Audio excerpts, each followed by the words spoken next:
Good morning, everybody. I don't think our guest today needs any introduction. Mr. Johnnie Boden. Good morning. Good morning.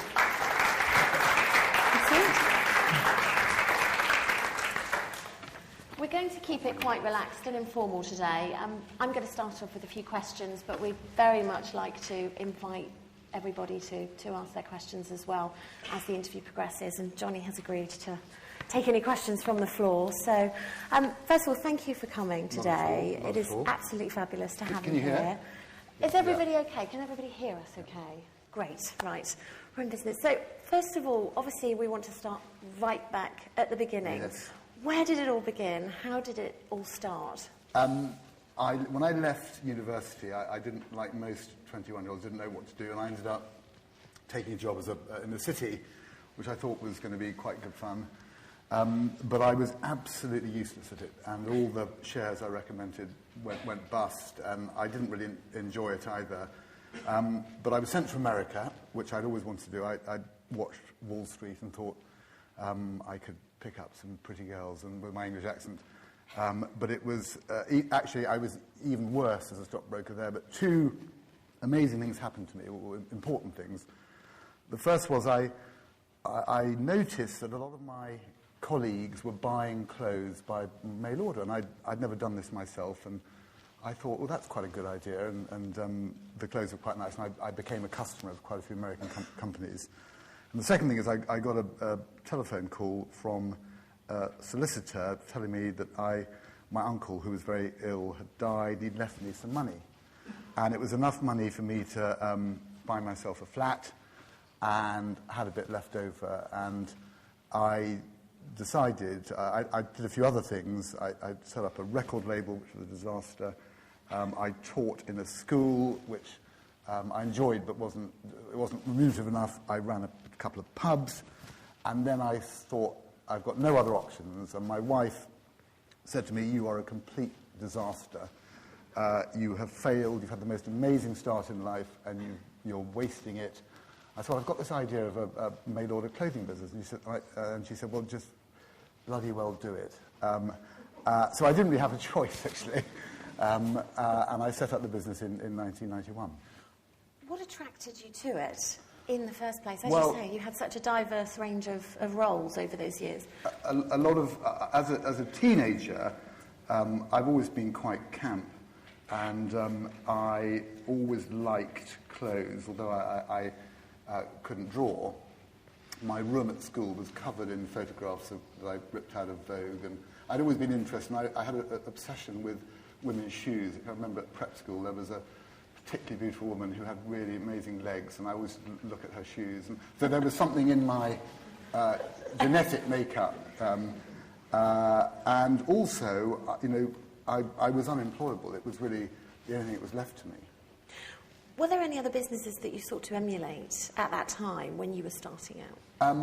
The reason why I did it, or the sort of niche I carved out, was very much based on my own taste. And I remember, I'm proud to admit that I was a keen corduroy trouser wearer in those days. And I remember thinking I couldn't find corduroys which had deep cotton pockets, and it really annoyed me. And the cut was either too tight or too loose. So that was my sort of iconic product. Sadly, they stopped selling, so we don't sell them anymore. From a design point of view, it was very basic, classic menswear products. But from a marketing point of view, I did learn quite a bit from my time in America. And there was a particular company called J. Peterman, which now gone bust, and they had this catalogue which had no photography. It was all illustrations and very copy-heavy. I remember thinking, and one of my most important mantras is that most people, for most people, receiving a catalogue is the most unimportant event in their life. And so you have to use every device at your disposal to attract their attention. And I just thought, well, if you did a very copy-heavy catalogue with illustrations, people would pay attention to it. So they were inspiration from that point of view. There were others. There were lots of good things about lots of businesses, in Land's End, fantastic service, J. Crew, quite good photography, and lots of influences. Now, it was 1991, wasn't it? The first catalogue. Tell us about that. Going back all those years, what was it like? I did everything. It was very...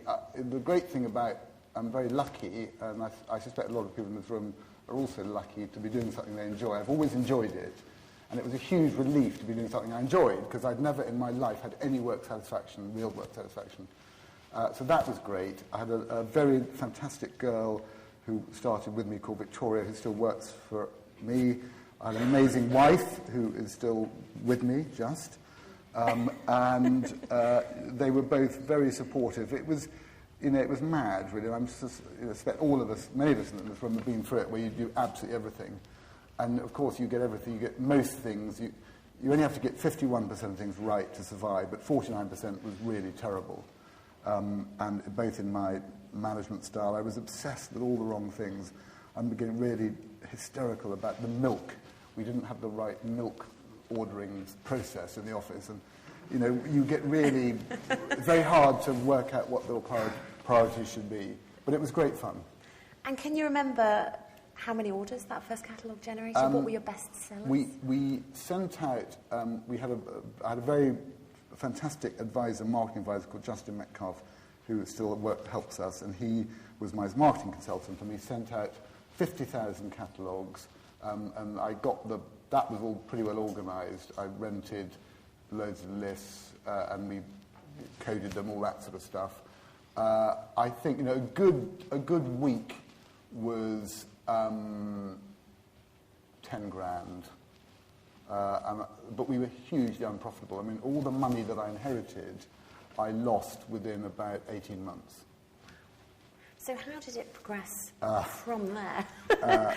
We had a very nice, I had a very nice accountant who signed off our accounts for 3 years, and I never dared mention the trading while insolvent phrase to him, but we winged it. We really winged it. I did some pretty shameful things. The most embarrassing, I still wake up in the night cringing with embarrassment. The weakest thing I ever did, which was when we owed a supplier who was making suits for us in the north of England about 10 grand. And I knew, we were late in paying, obviously, and I knew that if I signed the cheque, he would put the company into receivership. And he came down to London, and he pressed the buzzer of our office, and I knew it was coming, and I dashed out the other door. We did pay him, but I knew that, it's a terrible thing to have to say, but if you sign a cheque that bounces, it's much easier to put in receivership than if they chase you through the courts. But we had a lot of hairy moments, and it was all pretty traumatic. But I still enjoyed it, actually, bizarrely. Now, taking us from that first catalogue, take us through the 90s and how it progressed. The introduction of women's wear was quite a key moment for you, Yes, wasn't it? we followed the market, really. It soon became clear to me that menswear was really quite a small market, and there are very few profitable menswear companies out there, and men just don't spend enough money on clothes. There were some very good, what I call commodity menswear companies out there, like Charles Tyrwhitt selling shirts, and I couldn't do it better than them, and we tried that market, and there's no margin, and they were good at it. So we went into women's wear, and it was a very rocky ride for the first 10 years. In fact, we had to raise money on quite a few occasions, and it wasn't really till 2001 that I felt that we've paid a small dividend, that I thought we were financially secure. But I mean, you never know. You never sleep easy in this game. That takes me on to my next question, actually. What kept you awake at night in those early years and as the business progressed? I mean, what doesn't? You are only as good as your last range, and many things have changed. I think the big change now is that women no longer dress their age, and they want innovation so much more. In the early years, we had some iconic products that we repeated season after season. We had a particularly successful product called the French collar cardigan, and we ran it for 6 years, and it sold really well. And then sales suddenly collapsed, and women, I think I speak for most women in this room, arguably the country, you want newness, and so that made the pressure on innovation much greater. And every season, even now, you are starting with a blank sheet of paper in clothing. You just cannot rest on your laurels, and it's very hard to design the right product. Obviously, it's been a long road, 20th Yeah. anniversary for you next year. What drives you? I look at people who have sold their businesses, and I don't envy them one jot. I think that, as I said earlier, without wishing to sound smug, I'm so lucky to have a job that I enjoy doing and that I'm quite good at. And the thought of becoming selling your business, getting hold of cash and ringing up your stockbroker and becoming a drunken old fart and picking fights with your... My father was retired, he was in the army, retired, and he was an intelligent man, but he didn't do anything really, he farmed, and he was always picking fights with the neighbours. I used to, it used to drive me bonkers. I thought, well, just get a job, actually work is really good fun. And one of my best friends, I met Rupert Murdoch the other day, and he's 75 and got strange coloured hair and a rather funny Aussie voice. But he's really happy, he really enjoys what he does. And I think it would drive my wife bonkers, actually, if I gave up. Really? So I do enjoy it, but I have lots of worries. They're slightly different worries to the ones I used to have. Was there a moment that you can define where you knew that was it? You'd really made it. That brand was such a success. That moment. Not really. I mean, I still have sleepless nights. We have, at this precise moment, we've got a few problems in America which are causing me some unease. And at any one time, there's always one part of the business which is struggling, not doing as well as you'd like. I've never been... I think the moment you become complacent, you have to give up, actually. If you don't have those worries, you should stop, because you're not focusing.